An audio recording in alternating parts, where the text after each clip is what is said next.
Un saludo cordial.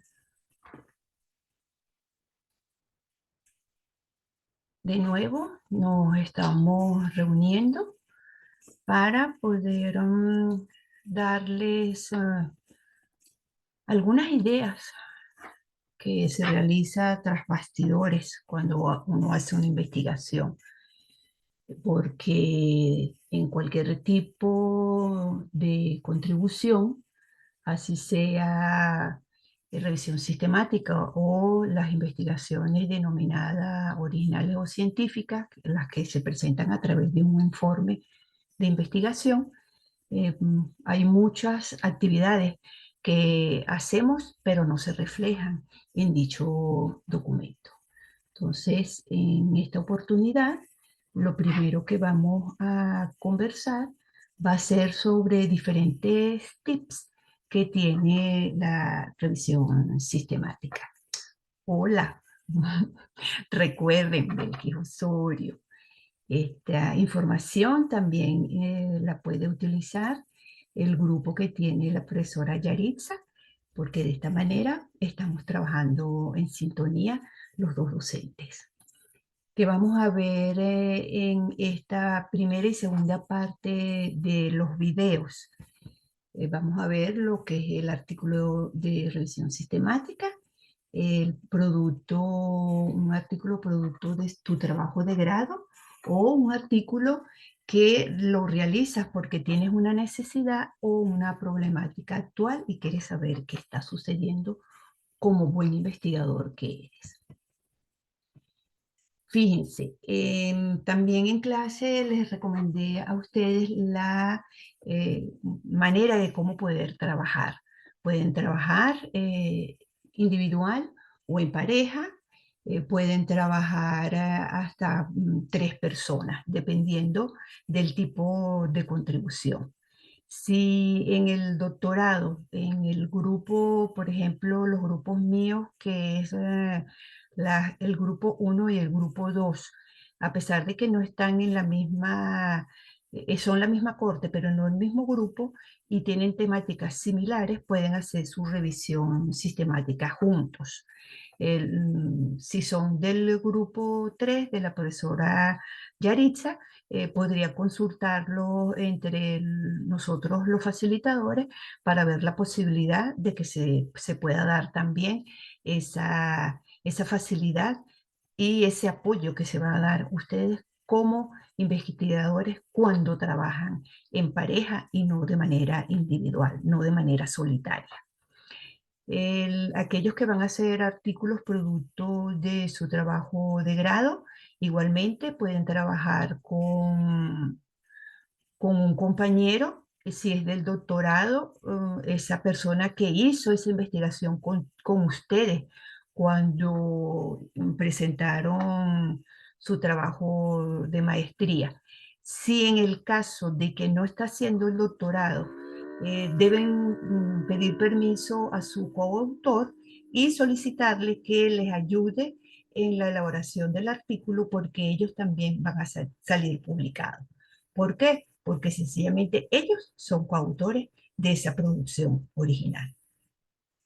En cuanto a los artículos que surgen de una necesidad o problemática actual, ¿a qué yo me refiero yo una necesidad?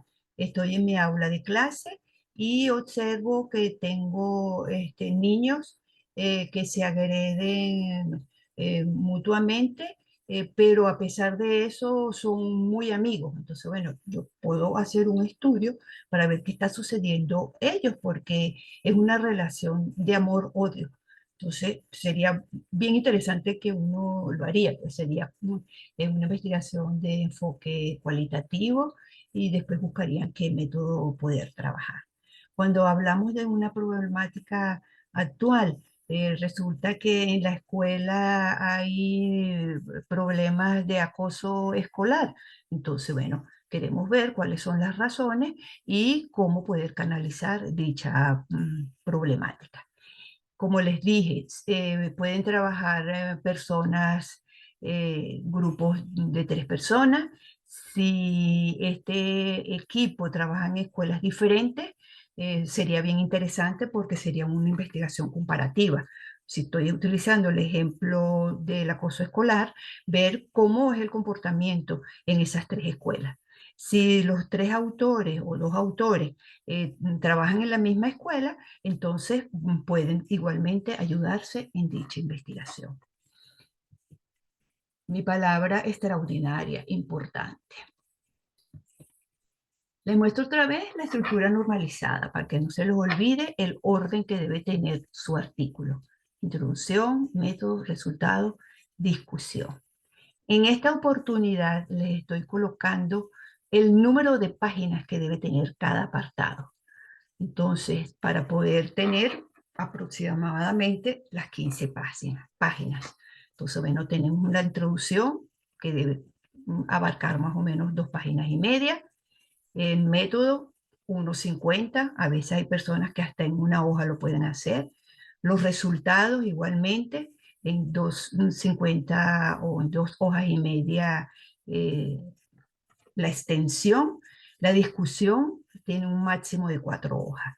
Luego están las otras hojas que se van a utilizar para título, resumen, autoría, palabras claves. Aproximadamente son 2 hojas que se utilizan hasta los resúmenes, las conclusiones, porque son conclusiones bien puntuales, se puede hacer en una hoja, y las referencias por lo general se lleva 2 hojas y media.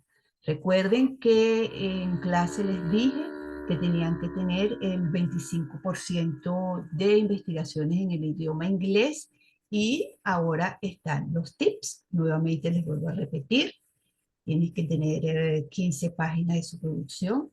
Sus referencias deben estar desde el año 2020, tal vez un poquito menos, 2019.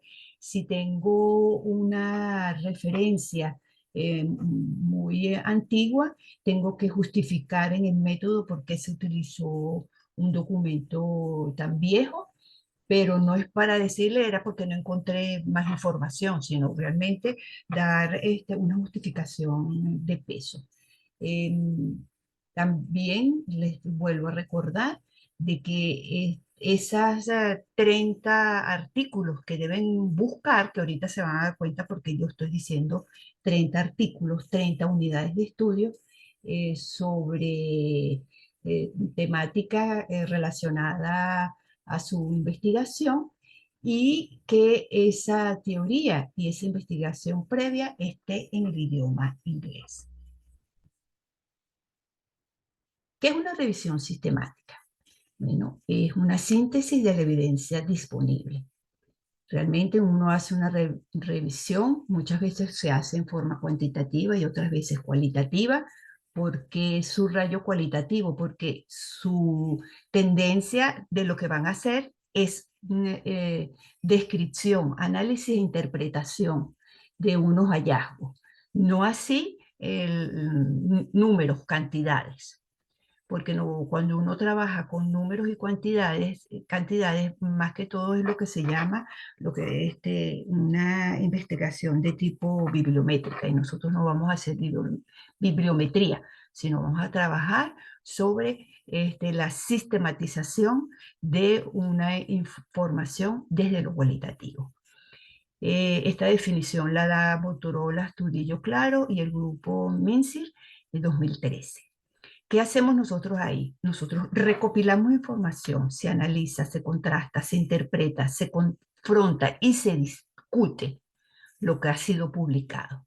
Y de paso, podemos hacer un examen crítico del estado del conocimiento, es decir, es el aporte que ustedes dan cuando revisan esa literatura. ¿Qué pasos debe seguir? Recuerda que esto es tras bastidores. Nosotros tenemos que buscar 30 fuentes primarias, es decir, investigaciones previas. Esas son las unidades de estudio. Es lo que en cualitativa le decimos muestra.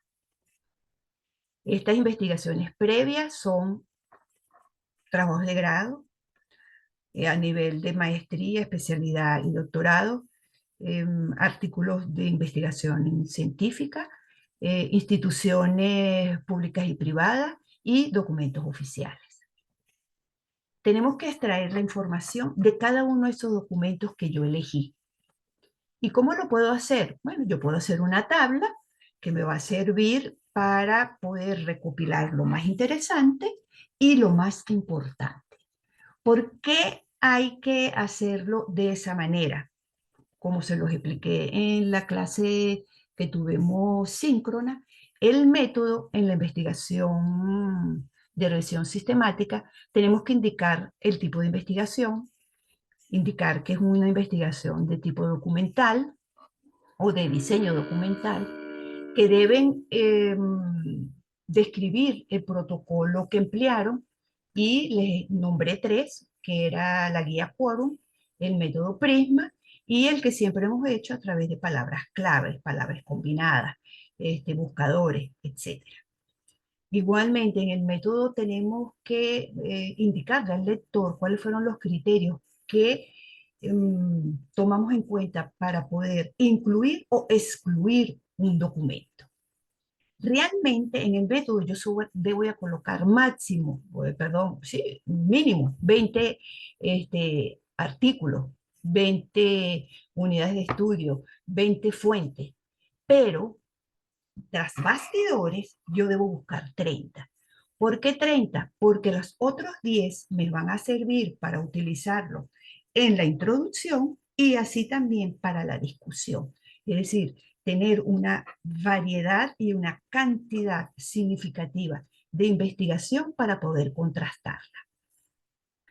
¿Cómo puedo hacer la representación? La puedo hacer en gráfico, en cuadro, en tabla, que fue lo que les comenté en la clase síncrona, y establecer los criterios de análisis, cómo los van a interpretar, y nombrar el autor de la manera de cómo hicieron y surgieron esos criterios.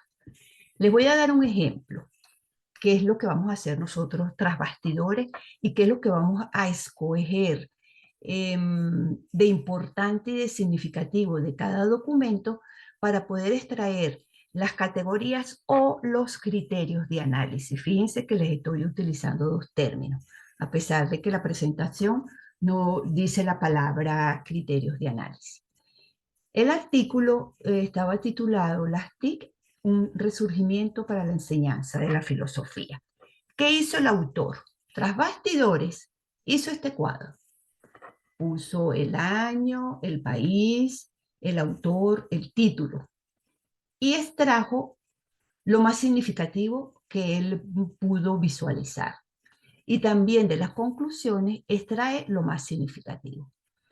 ¿Qué hice yo? Porque me doy cuenta cómo fue que él lo fue haciendo. Por supuesto, él no me mostró la manera de cómo lo hizo, pero yo puedo hacer inferencias.